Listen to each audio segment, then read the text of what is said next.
Donc écoutez, c'était un plaisir de débuter ce cycle. Alors je précise qu'à chaque discours, il y aura un nouvel intervenant. Donc si l'intervenant de ce soir ne vous convient pas, ce n'est pas un motif pour ne pas revenir, puisque la prochaine fois, il y aura d'autres personnes. Donc ne prenez pas prétexte de ça pour ne pas assister aux autres textes. On va commencer par deux textes qui ne sont pas parmi les plus connus, qui ont été prononcés en 2004 pour l'anniversaire, la commémoration du débarquement du 6 juin 1944. Deux textes qui ne sont pas parmi les plus connus. C'est vrai que lorsqu'on parle des textes de Ratzinger, on pense plutôt au discours au Bernardin à Londres ou à Berlin. Mais vous allez voir que ces deux textes sont extrêmement intéressants. Sinon, évidemment, on ne les aurait pas choisis, et notamment par la méthode employée par le cardinal Ratzinger et par les thèmes qu'il a utilisés. Alors, je vais commencer par une brève introduction, et puis après, je vais proposer une analyse de ces textes, évidemment en trois parties, puisque sinon, ça ne pourrait pas fonctionner. Alors, quelques mots introductifs. Ces textes sont particulièrement intéressant parce que je pense notamment au discours au cimetière des morts allemands. Ratzinger réussit la prouesse en 2 pages de synthétiser toute la pensée politique de l'Église.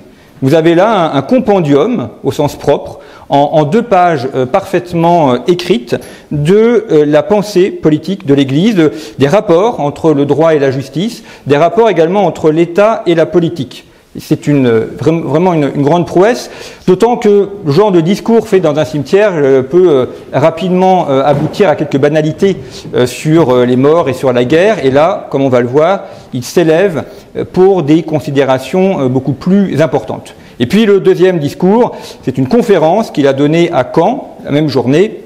Là aussi, réflexion sur la guerre, sur la paix et sur le sens de ces commémorations, mais comme vous allez le voir ou comme vous l'avez lu, si vous avez lu les textes auparavant, évidemment, ça va bien au-delà de ça. Alors, ces deux textes sont importants parce qu'ils s'inscrivent pleinement dans ce qui est convenu d'appeler la doctrine sociale de l'Église. Pour une raison qui m'échappe, quand on parle de doctrine sociale de l'Église, c'est toujours réduit à la partie économie. Généralement, quand on parle de ça, les gens pensent économie, argent, finance. Ce qui est surprenant parce qu'il suffit d'ouvrir le compendium de la doctrine sociale de l'Église et notamment de feuilleter la table des matières, ce qui est un geste intellectuel somme toute assez modéré, pour se rendre compte qu'il y a 12 chapitres dans le compendium et que sur les 12 chapitres, il y en a un à proprement parler qui est consacré au sujet économique, il y en a 2 qui sont consacrés aux sujets, je dirais, internationaux, un qui traite des relations internationales et un autre qui traite des sujets de la paix.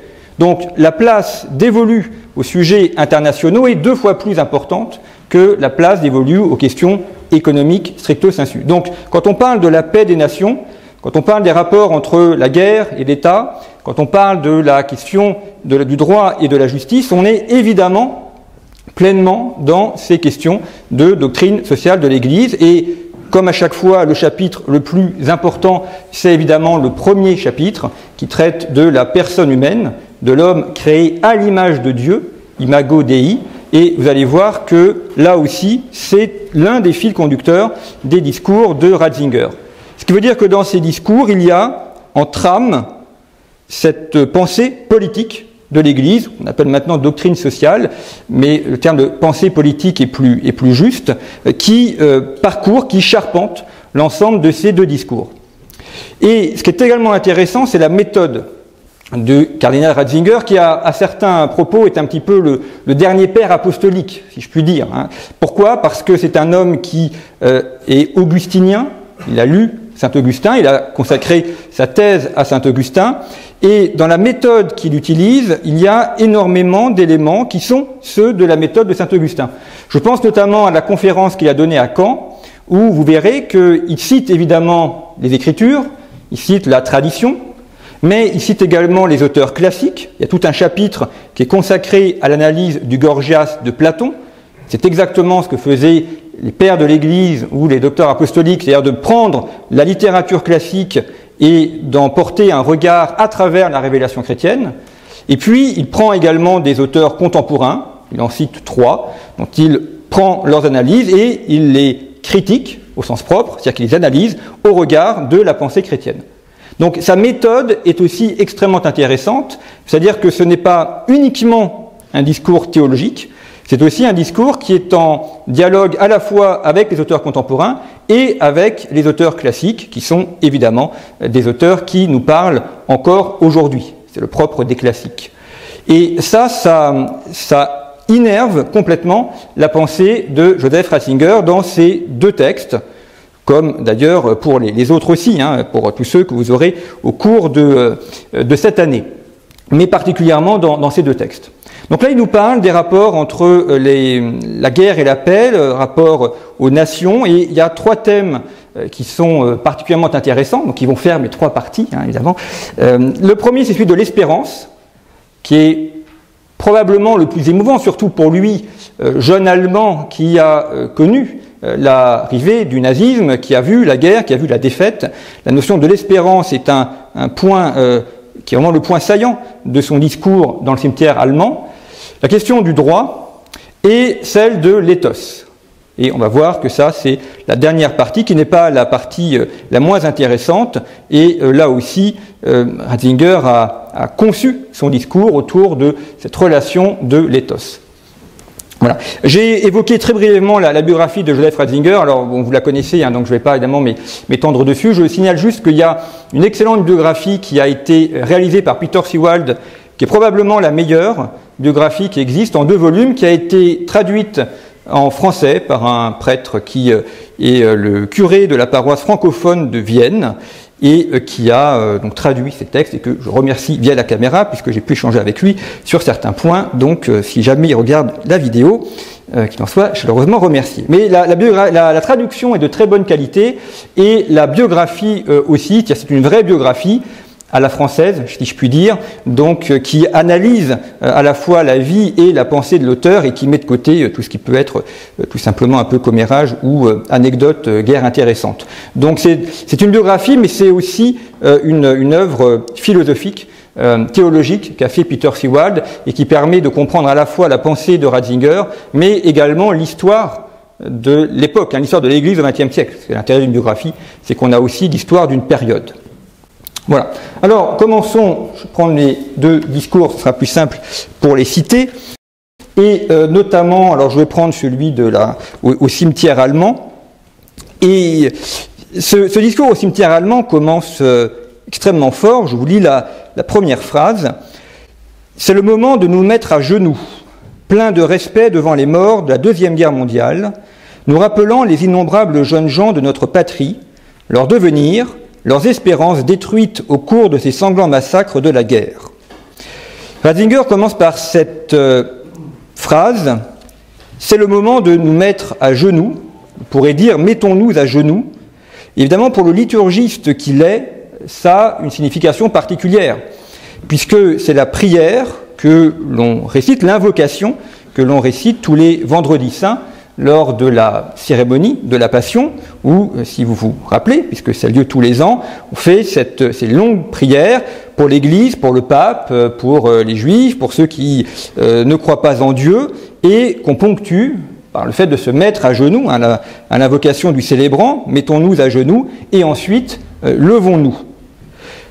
Donc, quand Ratzinger emploie cette expression de « mettons-nous à genoux », il y a évidemment cette dimension qui est présente, d'une introduction directe dans le Vendredi Saint, et plus exactement dans le Vendredi de la Passion, c'est-à-dire de la douleur devant l'ensemble de ces jeunes gens qui sont morts. Les cimetières allemands sont, même au mois de juin en Normandie, et même avec quelques rayons de soleil, ce ne sont quand même pas des lieux les plus poétiques ou les plus beaux qui soient, les plus joyeux qui soient. Donc il y a ce mystère de la mort, ce mystère de ces jeunes gens qui sont à peine plus âgés que Joseph Ratzinger, puisque lui aussi a fait la guerre. En 1944, il a été mobilisé comme jeune adolescent. Ça pourrait être lui, qui soit sous ces tombes de ce cimetière allemand de Cambe. Donc il nous introduit dans ce mystère de l'humanité qui est celui de la guerre, de la destruction, de la violence, et de savoir si finalement ces Allemands qui sont morts, est-ce qu'ils sont morts pour rien ou est-ce qu'ils sont morts pour quelque chose, d'autant qu'ils sont dans le mauvais camp. ils sont dans le camp de l'Allemagne nazie. Et il y a là effectivement une question, alors qui n'est pas la question des Français, on a d'autres questions, mais en tout cas pour les Allemands, évidemment, de se poser la question de savoir si ces jeunes Allemands qui sont morts en combattant pour le nazisme, est-ce qu'ils peuvent avoir une rédemption possible, sachant qu'ils ont mis leur vie au service d'une idéologie et d'un régime sans justice, comme le dit Joseph Ratzinger, et d'un régime totalitaire. Donc il nous fait rentrer immédiatement dans la passion, dans la mort, en nous rappelant évidemment, et c'est la suite du discours, que l'histoire ne s'arrête pas au vendredi saint. L'histoire ne s'arrête pas à la passion, elle ne s'arrête pas à la mort du Christ. Il y a ce samedi de l'attente, du tombeau, de la tombeau vide et du manque, enfin du vide du Christ, et puis il y a surtout le dimanche de la résurrection. Et le dimanche de la résurrection, c'est celle de la nouvelle vie. Joseph Ratzinger l'aborde par le sujet de la réconciliation, qui est le deuxième point important de son discours, la réconciliation des peuples européens. Il cite notamment ceux qui ont contribué à cette réconciliation. C'était le grand travail, notamment de la réconciliation franco-allemande, dont je vous rappelle qu'elle a été scellée par le général de Gaulle à Reims par une messe qui a été célébrée par l'archevêque de Reims de l'époque, avec le général de Gaulle et Konrad Adenauer. Et évidemment, pour Joseph Ratzinger, c'est un point important, et c'est un autre aspect du discours dans l'Espérance, c'est que la réconciliation ne peut se faire qu'autour du Christ. Et c'est parce qu'on avait des nations chrétiennes qu'elles ont pu dépasser leurs horizons un peu étroitement nationalistes et trouver une réconciliation qui ne soit pas une réconciliation uniquement politique, mais qui est une véritable réconciliation, c'est-à-dire dans le pardon mutuel, et une réconciliation dans quelque chose qui rassemble profondément l'ensemble des peuples, à savoir la foi chrétienne.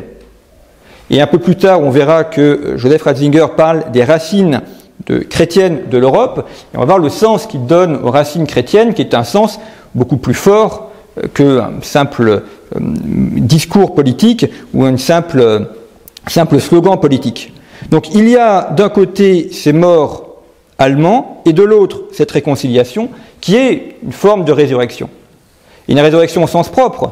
On peut penser évidemment à l'Allemagne qui a été abondamment détruite, à la fois matériellement et moralement, la France aussi. Donc il y a eu la reconstruction matérielle. Il l'évoque notamment avec le plan Marshall ou avec les efforts qui ont été faits en Allemagne après-guerre pour reconstruire le pays d'un point de vue matériel. Mais il y a surtout la reconstruction morale. Et d'ailleurs, il ne peut pas y avoir de reconstruction matérielle s'il n'y a pas auparavant une reconstruction morale. Parce que sinon, c'est l'âme même du peuple qui est brisée. J'ai échangé il y a une semaine avec il y a une très belle revue de géopolitique en Italie qui s'appelle l'IMES, et j'ai échangé avec le directeur de l'IMES, et je vous parlais de la démographie italienne, qui est assez chancelante. Et il a fait une remarque qui est tout à fait juste, faisant remarquer que les trois pays occidentaux, on pourrait dire au sens large, trois pays qui ont la démographie la plus faible, c'est le Japon, l'Allemagne et l'Italie. C'est-à-dire les trois pays qui sont les trois pays vaincus de la Deuxième Guerre mondiale. C'est-à-dire qu'ils se sont matériellement reconstruits, on le voit avec le Japon, avec l'Allemagne, avec l'Italie, mais il y a eu, et c'était la conclusion de cet intellectuel italien, il y a eu une cassure morale qui n'a pas été complètement surmontée aujourd'hui, qui fait que ça se voit notamment dans une démographie faible ou déclinante. On le voit aussi d'ailleurs dans les anciens pays communistes. Les Polonais, les Hongrois, ils font des efforts, mais la politique ne peut pas tout. S'il n'y a pas un réveil moral ou un réveil de sens de la vie, eh bien la question démographique n'est pas relevée. Donc on a là une cassure qui peut empêcher la reconstruction morale. Et évidemment, Joseph Ratzinger insiste beaucoup là-dessus. Alors il s'interroge sur ces jeunes Allemands qui ont donné leur vie pour l'Allemagne, pour le nazisme, en rappelant que ces jeunes Allemands, alors certains ont fait ça évidemment par adhésion à l'idéologie, d'autres ont fait ça un peu malgré eux en étant forcés, c'est le cas notamment de Ratzinger, et d'autres ont fait ça en étant trompés. Il a cette phrase qui est très forte en disant leur élan, leur idéal, leur loyauté envers l'État a été instrumentalisé par un régime sans justice. Alors j'y reviendrai en deuxième partie, cette notion de régime sans justice et ce rapport que fait Joseph Ratzinger entre le nazisme et l'instrumentalisation de la justice et notamment d'un régime sans logos et sans ethos. On y reviendra en deuxième partie. En tout cas, il y a cela et si il se met à genoux devant ces morts allemands, c'est aussi pour cette espérance-là, cette espérance de la résurrection de l'Europe. Et c'est ça le sens de la commémoration. Ce n'est pas simplement commémorer des morts, c'est se rappeler que leur mort n'a pas été inutile, parce qu'après eux, il y a eu la réconciliation, il y a eu une paix qui a été établie. L'Europe a connu, l'Europe occidentale du moins, sa plus grande période de paix jusqu'à aujourd'hui. Il y a les guerres dans les Balkans, puis maintenant il y a la guerre en Ukraine, mais la France et l'Allemagne ne sont plus faites la guerre depuis 1945, ce qui est quand même une prouesse au regard de l'histoire des deux pays. Et donc cette mort n'est pas inutile, cette mort n'est pas vide, elle a une signification spirituelle qui est celle de la réconciliation. Et donc on voit que si on commence par la passion, par ce temps de ténèbres, eh bien on termine par ce temps d'espérance qui est celui de la résurrection. Et il évoque notamment ces jeunes Allemands qui se présentent devant Dieu à leur mort, comme n'importe quel être humain, et qui se présentent évidemment devant le jugement de Dieu, de savoir si ils peuvent accéder au paradis, si ils pourront être pardonnés, alors que certains ont pu tuer d'autres personnes, voire adhérer à un régime qui était un régime impie et injuste. Ce qui est une vraie interrogation spirituelle, bien évidemment. Ce qui amène au deuxième point, qui est la notion de droit, rapport de droit et de justice. Alors j'évoquais en introduction la trame qui est celle de la doctrine sociale de l'Église, qui rappelle dans les 2 premiers chapitres que l'homme est créé à l'image de Dieu. Donc s'il est créé à l'image de Dieu, ça veut dire que l'homme est créateur, il peut lui aussi créer, c'est ce qui fait d'ailleurs son génie, et s'il est créé à l'image de Dieu, il a également une dignité qui évidemment le distingue d'un animal ou d'un végétal, puisqu'il a ce souffle de Dieu en lui. Et si l'homme est créé à l'image de Dieu, il est donc une personne, et la personne est un être de relation, et donc d'amour. C'est ça la différence fondamentale qu'il va y avoir entre un régime totalitaire comme le nazisme et un système politique chrétien. C'est-à-dire que dans un système politique chrétien, l'être humain est considéré comme une personne, alors que dans un régime totalitaire type nazi, l'être humain est considéré comme une chose, comme un objet au service d'une idéologie, au service d'un État. Ratzinger évoque le parti-État, la structure étatique qui est utile, évidemment, pour structurer une société, mais qui est détournée au service d'une idéologie pour mettre les êtres humains à son service. Et donc l'État n'est plus un moyen, mais l'État devient une fin en soi, et ce sont les personnes qui deviennent les moyens de cet État.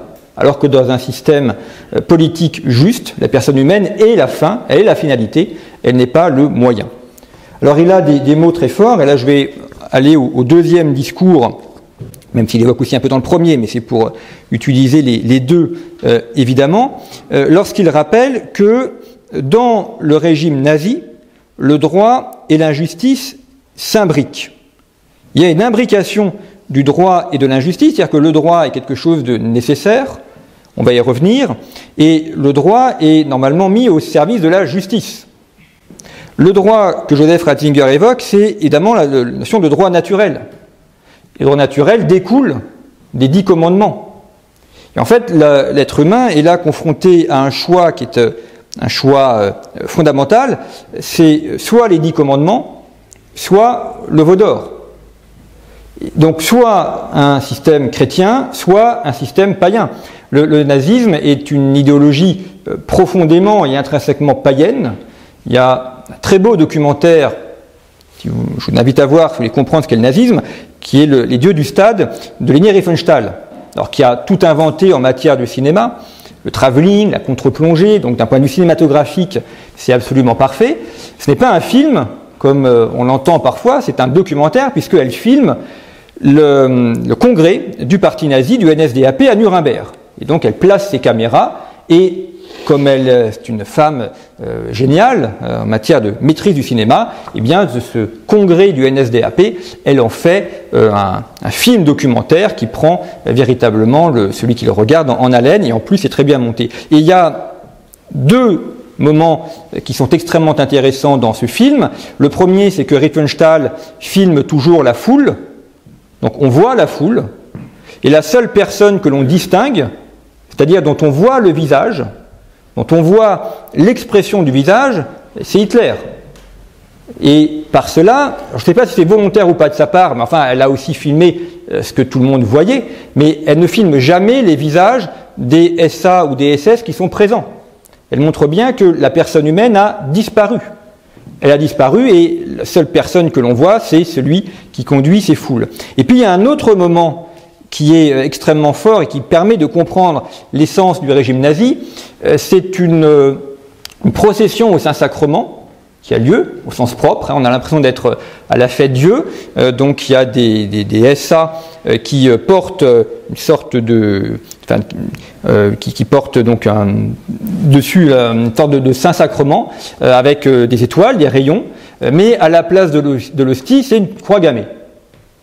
Et là, c'est pas innocent, évidemment, quand Albert Speer c'est lui qui a chorégraphié ce congrès, il s'est probablement inspiré de ce qu'il a vu, lui, étant enfant, dans les rues allemandes, lorsqu'il y avait les processions au Saint-Sacrement. Il a repris, c'est vraiment un copier-coller de ces processions, mais il a remplacé l'hostie par la croix gammée. Et c'est extrêmement puissant parce que ça montre bien la logique profondément païenne du régime nazi. C'est ce que Raymond Aron appelait une religion politique. On est bien là dans le cadre d'une religion, une religion politique, qui est une religion païenne, avec le culte de l'État, avec le culte du chef, de l'idéologie, qui aboutit à la suppression complète des personnes. Et là, on n'est plus dans un droit qui est fondé sur le droit naturel, parce que normalement le droit positif découle du droit naturel, enfin, si on a un système juridique qui est bien ordonné. Là, on a au contraire un droit positif qui façonne le droit naturel. Plus exactement, la nature devient ce que le législateur veut en faire. Alors, Ratzinger n'emploie pas l'expression dans les deux discours qu'on a aujourd'hui, mais c'est quand même en toile de fond, c'est ce que lui a appelé la dictature du relativisme.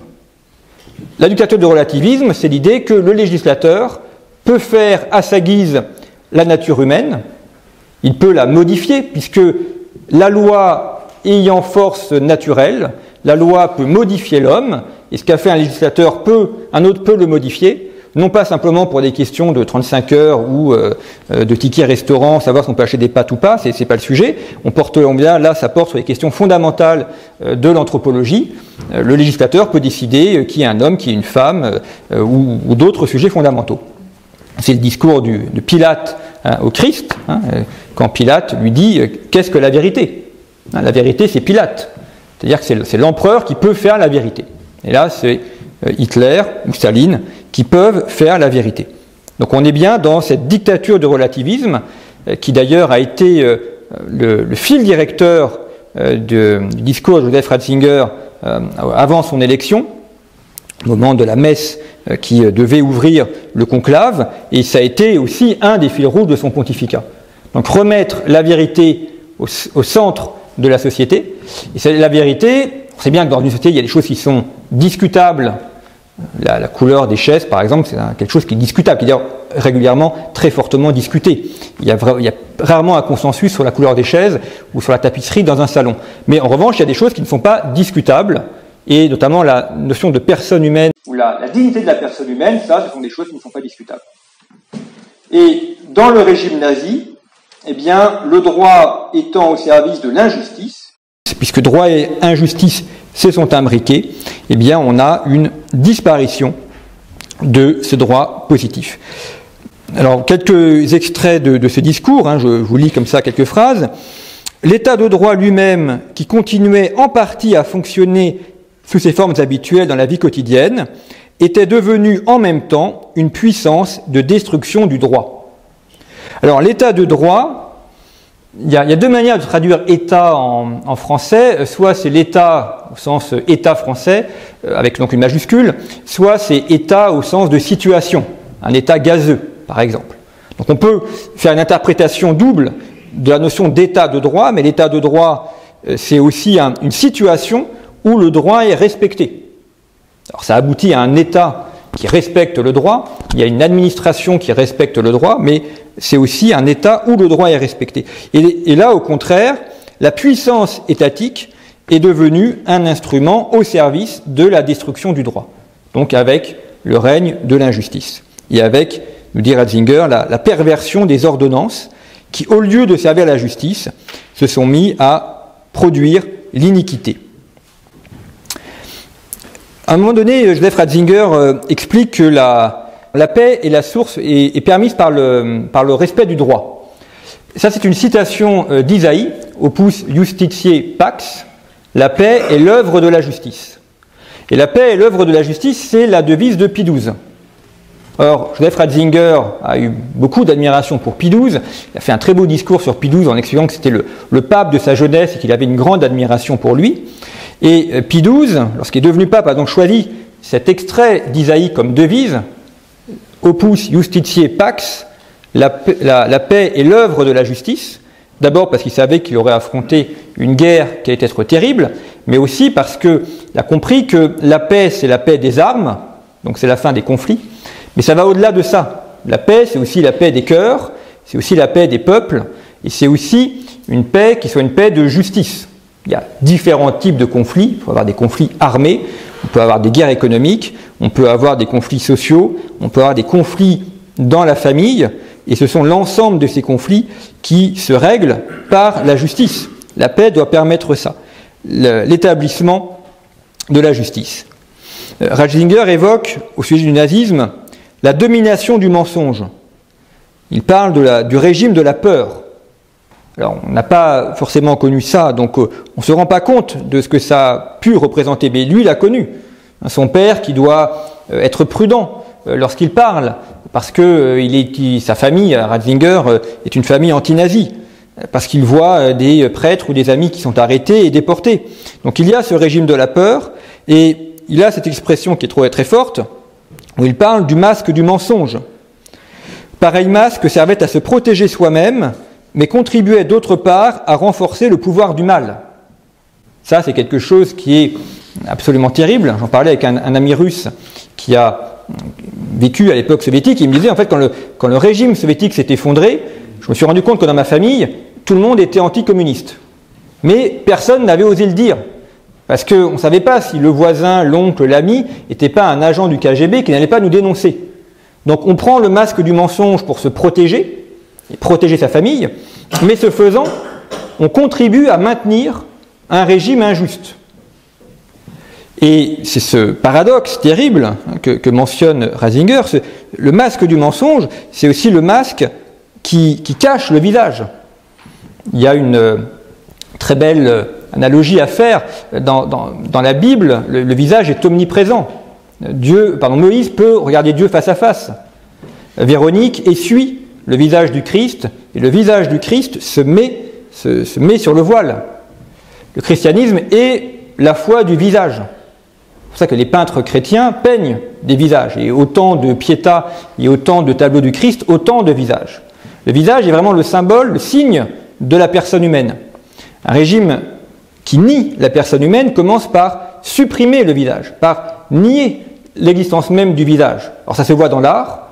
J'ai évoqué Leni Riefenstahl, on a des personnes qui sont toutes les mêmes, et on le voit aussi, et là c'est un de mes sujets d'étude depuis de nombreuses années, à travers le masque. Le masque est porté dans les rites vaudous, par exemple, ou dans les religions bouddhistes, notamment en Thaïlande. On a le masque partout. Et le masque supprime le visage, donc il supprime la personne humaine. Alors que dans le christianisme, justement, il n'y a pas de masque, parce qu'on a un visage. Et ce visage exprime quelque chose. On sait bien que c'est difficile de mentir, parce qu'on peut mentir en mots, mais le visage, les yeux trahissent le mensonge. Donc revêtir le masque du mensonge, c'est supprimer son visage, et donc c'est supprimer sa personnalité, c'est supprimer une part de son humanité.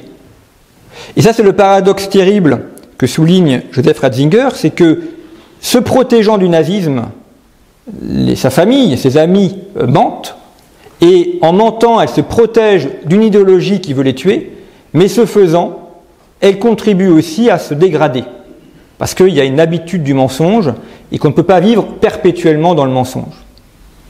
Et d'ailleurs, ça c'est un très beau texte de Jean-Paul II, qui, dans Centesimus Annus, en 1991, explique que le régime communiste, alors, quand l'encyclique paraît, le soviétisme n'est pas encore tombé, c'est avant décembre 1991, mais ce qui a fait tomber le soviétisme, ce ne sont pas les armes, ce n'est pas une révolte armée, comme on a eu à Budapest ou à Prague en 1956 et en 1968, c'est par la culture, par des gens qui individuellement se sont levés, et ont refusé de porter le masque du mensonge, ont déposé le masque.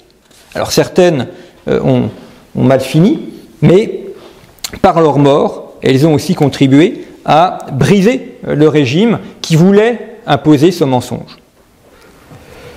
Alors Joseph Ratzinger revient sur d'autres aspects, notamment donc, le rapport entre paix et justice, je l'ai évoqué, et il insiste énormément sur cette notion de justice. La notion de justice est très importante, d'autant qu'elle a complètement disparu de la pensée politique et du langage politique. Vous remarquerez que lors des élections, quelles qu'elles soient, on ne parle plus de justice. On l'a remplacée par égalité ou inégalité. Or, ce n'est pas la même chose. D'abord, tous les auteurs classiques, Platon, Aristote, enfin tous, jusqu'au XIXe, au début XXe siècle, parlent de la justice comme étant un des aspects cardinaux de la politique. L'égalité n'est pas juste par nature. Vous avez des égalités qui sont justes et d'autres égalités qui sont injustes. Quand je note les partiels de mes étudiants, eh bien, il y a une égalité de notes, mais cette inégalité de notes est le symbole même de la justice. D'ailleurs, ils s'en rendent bien compte et ils sont ravis, évidemment, qu'il y ait cette inégalité pour que justice soit rendue. Et là, on a une confusion, parce qu'effectivement, l'égalité est une notion ambiguë. Alors, il y a une égalité juridique, évidemment. Les êtres humains sont égaux en droit, et le droit doit s'appliquer pour tout le monde, mais il n'y a pas égalité de talent, il n'y a pas égalité de taille, il n'y a pas égalité de vertu. Et la promotion de l'égalité ou de l'égalitarisme en vient à détruire la personne humaine elle-même. Et donc Ratzinger insiste bien sur cette notion de justice qui est l'élément principal de la politique, même si aujourd'hui cette notion de justice a tendance à disparaître. Et alors, il évoque la guerre, il évoque notamment la guerre juste. Ce faisant, on doit penser à son maître Saint-Augustin, qui a été un des premiers grands auteurs chrétiens à définir ce qu'était la guerre juste. Et notamment, il a cette très belle phrase où il dit ceci. Donc il parle du caractère insoutenable d'un pacifisme absolu. Pourquoi ? Parce que justement, commémorant le débarquement le 6 juin 1944, c'est par la guerre et par le sacrifice de jeunes soldats qu'on a pu abattre un régime impie qui s'imposait aux âmes lui-même par la violence. Donc là, c'est cette notion de guerre juste, une notion évidemment complexe et parfois difficile à définir et à entendre, notamment dans la proportionnalité des moyens, mais en tout cas, là, il y a une guerre qui permet de rétablir la justice. Donc, une force qui vient combattre la violence. C'est-à-dire que la guerre injuste, c'est l'usage de la violence, la guerre juste, c'est l'usage de la force. Alors c'est vrai que la frontière entre les deux est parfois ténue et difficile, mais il n'empêche que là, c'est par ce biais-là qu'on a pu renverser ce régime. Il y a donc cet usage de la guerre juste pour établir le droit, pour établir la justice au sein de l'Europe et au sein des nations. Alors j'avance un petit peu parce que l'heure tourne, même si on pourrait y passer la nuit, mais enfin, ce n'est pas l'objet de ce cycle, donc je vais essayer de me tenir à l'horaire qui m'a été fixé, pour arriver au troisième point, qui est la notion du logos. Alors qu'évidemment découle des deux premiers. Il y a une articulation logique, évidemment, chez le cardinal Ratzinger. La notion du logos, elle est là fondamentale, et il articule le rapport entre le logos, on pourrait traduire par la raison, une traduction un peu pauvre, mais enfin, c'est comme ça généralement qu'on le traduit, cette articulation entre le logos et l'éthos, donc entre la raison et la morale. Dans ces textes, il ne parle pas de l'hellénisme, mais là aussi c'est la trame intellectuelle. Joseph Ratzinger est un Romain, et comme tout Romain, évidemment, il a été imbibé d'hellénisme, il a été imbibé d'histoire grecque, raison pour laquelle il consacre un grand paragraphe à l'étude du Gorgias de Platon. Pourquoi ? Parce que l'hellénisme ou l'hellénisation, c'est justement l'arrivée du logos, l'importation du logos dans la manière de penser et de réfléchir. Et sa démarche intellectuelle est très belle, parce qu'on voit comment il reprend les concepts grecs en les christianisant. C'est ce que les auteurs antiques appelaient la préparation évangélique. Il y a eu un grand débat chez les auteurs antiques pour savoir si on pouvait utiliser les philosophes païens pour faire de la théologie.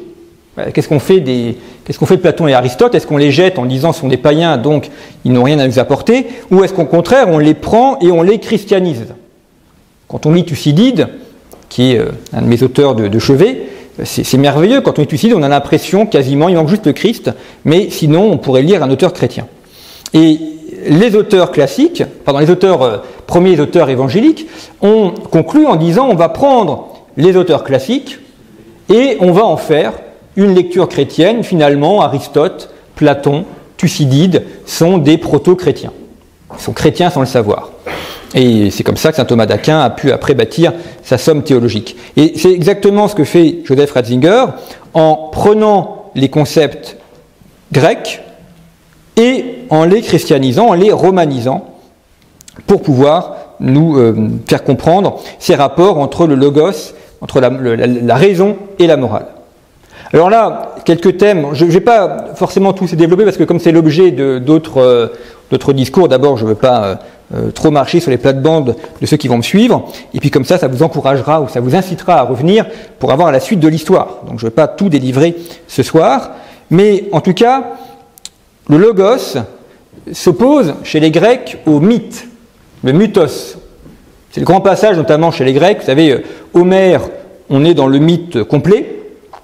Après, on a Hérodote, alors c'est un mélange de mythos et de logos.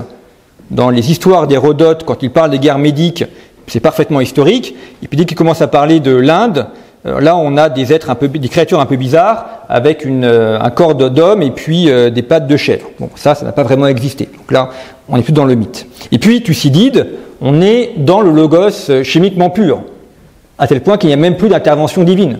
On n'a plus Apollon qui vient rebattre les cartes pour empêcher Alcibiade de gagner ou de perdre la guerre. Donc on a ce passage dans l'histoire grecque du mythe, du mythos au logos. Sachant que le mythe, ce n'est pas quelque chose de faux. Le mythe, ce n'est pas l'erreur. Dans le mythe, il y a toujours une part de vrai.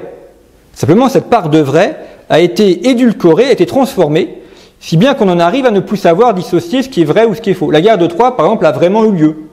On a des traces archéologiques de la guerre de Troie. Mais la guerre de Troie telle qu'elle a eu lieu n'est pas la guerre de Troie telle qu'elle est racontée par Homère. Et on a bien des relations à l'époque d'Hérodote entre les Grecs et les Indiens, enfin les gens qui sont en Inde aujourd'hui, mais les gens d'Inde ne sont pas comme Hérodote les raconte. Ce qui veut donc dire, si je prends l'optique de Ratzinger, qu'il n'y a pas une opposition dans le logos et le mythos entre le vrai et le faux, mais une opposition dans le regard sur la réalité, sur le monde réel. C'est-à-dire que le mythos regarde la réalité avec les yeux de la superstition, soit avec un manque de religion, soit avec trop de présence de religion, alors que le logos, il regardait la réalité avec les yeux de la foi, avec le regard de la foi. Et ça, c'est un des thèmes constants chez Ratzinger et après Benoît XVI, qui est l'idée que, évidemment, il n'y a pas d'opposition entre la foi et la raison, mais que la raison doit purifier la foi et que la foi doit purifier la raison. Donc on a une purification mutuelle de l'un et de l'autre. On regarde la foi avec les yeux de la raison, ce qui s'appelle la théologie, c'est-à-dire ce que disait déjà le Concile Vatican I. Ça n'a pas duré très longtemps le Concile Vatican I, mais ils ont quand même eu le temps de faire 2 textes fondamentaux, dont un qui explique qu'il n'y a pas d'opposition entre la foi et la raison, ce qui, au XIXe siècle, était quand même utile à rappeler, et également que la raison doit être purifiée par la foi. Donc il n'y a pas d'opposition entre les deux, il y a simplement une différence de méthode. Et ce logos permet donc de bâtir la société, il permet de bâtir un monde qui est fondé sur la justice et qui est fondé notamment sur la notion chrétienne de justice. Alors, encore une fois, ce logos chez chez Ratzinger, c'est évidemment le logos grec, mais avec les 10 commandements et avec la révélation divine. Ce qui m'amène à 2 autres points. Le premier, qui est la question de la sécularisation, et le second, qui est la question des racines chrétiennes de l'Europe. Alors, abordons la sécularisation. Là aussi, Joseph Ratzinger nous donne quelques pistes et quelques manières d'aborder le problème. Dans les années 1970, c'était un concept qui était extrêmement à la mode. On parle de la sécularisation, sous-entendu, il y a une logique dans l'histoire, il y a une marge de l'histoire, et donc après l'époque chrétienne vient un monde sans Dieu, un monde sécularisé, où il n'y aura plus de Dieu et où triomphera la raison pure et parfaite. Cette idée de sécularisation commence à être un peu revue dès les années 1990, et notamment, vous voyez, c'était l'idée un peu de Marcel Gauchet qui expliquait que le christianisme était la religion de la sortie de la religion. Et en fait, pas du tout. Il n'y a pas de sécularisation. Il y a au contraire un retour aux superstitions et un retour au paganisme. C'est-à-dire que si la raison est coupée de la foi, on ne va pas dans une raison qui est sans foi, une raison qui serait chimiquement pure, mais on va au contraire vers une disparition de la raison et vers un retour au mythe et vers un retour au mythos. Donc, les auteurs des années 70 qui croyaient à la sécularisation, en fait, ont fait une erreur qu'on peut leur pardonner à l'époque, mais en tout cas qui aujourd'hui se manifeste comme une erreur, à savoir qu'on ne passe pas d'un monde chrétien à un monde post-chrétien, on passe d'un monde chrétien on retourne à un monde païen, à un monde où le paganisme est de nouveau omniprésent. Et notamment, c'est le grand sujet qu'évoque Joseph Ratzinger sur le fait que quand on retire le droit naturel, quand on retire les 10 commandements qui fondent le droit dans une société, eh bien, on a ces manifestations, par exemple, de régimes totalitaires comme le nazisme et le communisme, qui sont des régimes païens, qui sont des religions politiques. Et aujourd'hui, on le voit avec des éclosions de religiosité tout à fait bizarres, mais qui prennent un pas de plus en plus important. D'ailleurs, là, Ratzinger ne le fait que survoler, notamment dans les discours au cimetière, quand il parle du purgatoire, quand il parle du paradis. Mais évidemment, la grande question qui est posée, c'est celle de l'âme après sa mort, et donc du jugement dernier. Et Joseph Ratzinger, il consacre un grand paragraphe dans le Gorgias. Alors, je l'ai tellement cité que je vais quand même m'y arrêter un petit peu, sinon vous allez vous dire que j'ai cité quelque chose sans l'avoir cité. Donc je vous assure, il parle bien du Gorgias dans ce discours, et notamment, il prend dans le Gorgias la partie de l'âme, où il cite Platon. Platon explique qu'après la mort, les âmes vont vers un être créateur, et que cet être créateur les voit telles qu'elles sont. Donc celles qui ont caché leurs fautes, celles qui ont caché leurs péchés, c'est pas le terme qu'emploie Platon, mais enfin c'est le terme que nous on peut employer, et bien là, cet ordre créateur les voit telles qu'elles sont, sans possibilité de se cacher. Et donc Joseph Ratzinger explique bien que c'est là la vision de l'eschatologie, et qu'évidemment on peut en faire une lecture chrétienne d'une eschatologie chrétienne. Mais en fait c'est le vrai sujet. C'est la question du logos et la question de la mort et la question de ce qui vient après la mort. Ces jeunes Allemands qui ont porté l'uniforme de la Wehrmacht et pour d'autres celui de la SS, qu'est-ce qu'ils deviennent après leur mort ? Est-ce qu'il n'y a rien ? Est-ce qu'ils vont en enfer ? Est-ce qu'ils vont au purgatoire ? Est-ce qu'ils peuvent accéder au paradis ? C'est une vraie question peut-être pour eux, si cela sont posés avant de mourir, et probablement pour leurs proches ou pour ceux qui leurs enfants ou leurs épouses qui ont pu vivre après eux. Et c'est effectivement le sujet important, ce rapport à l'eschatologie et ce rapport de la vie après la mort. Est-ce que la vie se poursuit autrement ou est-ce que la vie se détruit? Et ce faisant, Ratzinger applique ce concept également aux nations. Alors je reviens au compendium de la doctrine sociale de l'Église. Parce que vous pouvez vous demander, mais pourquoi est-ce que 2 chapitres sur 12, c'est quand même beaucoup, c'est un 6e, pourquoi est-ce qu'on a 2 chapitres sur 12 qui traitent des relations internationales et de la paix? En fait, c'est extrêmement logique. Si l'être humain est une personne créée par Dieu, il est donc un être de relation, donc la personne humaine s'associe, en s'associant, elle tisse des amitiés, des amis, avec qui on a des relations intellectuelles, amicales, et puis la personne humaine, elle se marie. Se mariant, elles font donc une famille. La famille étant la cellule de base de la société. L'addition des familles, ça forme une nation, au sens propre, puisque nation, ça veut dire, c'est la natior, c'est ce qui naît. On peut aussi donner patrie. La patrie, c'est ce que l'on a hérité, la terre des pères. Donc, les personnes s'associent, ça fonde des familles, ça crée une société, une amitié politique, et cette association d'amitié politique crée la nation. Et la nation crée ensuite les relations internationales. Donc les relations internationales, du moins la vision chrétienne des relations internationales, découle de la vision chrétienne de la personne humaine. Et ces relations internationales sont bien des relations entre les nations. Et ça, c'est un point sur lequel Ratzinger insiste, notamment lorsqu'il parle de l'Europe. Alors, il y a plusieurs manières d'entendre l'Europe. Il y a bien de l'Europe et pas forcément de l'Union européenne, c'est un autre sujet, mais lui l'aborde sous l'angle eschatologique de la réconciliation des nations entre elles. Et cette réconciliation, elle a été faite par des personnes. Ce sont des amitiés entre les personnes, De Gaulle, Adenauer, Gasperi ou d'autres, ces amitiés personnelles qui ont permis d'opérer une réconciliation personnelle, puis une réconciliation des nations. Mais on est bien sur la personne humaine qui est le moteur premier de l'histoire. C'est la personne qui fait l'histoire. Ce ne sont pas les grandes structures, ce ne sont pas les grands systèmes. Et cette personne humaine qui est le moteur de l'histoire, eh bien, si elle est irriguée par le christianisme, elle va contribuer à édifier un monde chrétien. Et c'est pour ça qu'il insiste beaucoup sur cette notion de racine chrétienne de l'Europe, non pas comme quelque chose qui est passé, parce qu'après tout, un arbre qui est tronçonné, il est mort, mais il a toujours ses racines. Donc ces racines, elles n'ont de sens que si elles irriguent un arbre qui est toujours vivant.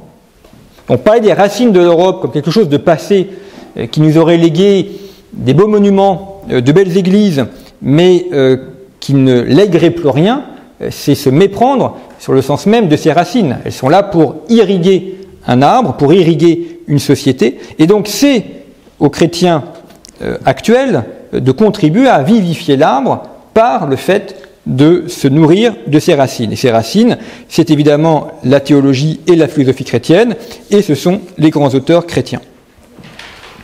Alors voilà ce que nous dit Joseph Ratzinger. Il parle notamment de la variété des nations entre elles, qui sont unies au sein d'une alliance européenne, mais qui conservent leur variété et qui conservent leur culture propre.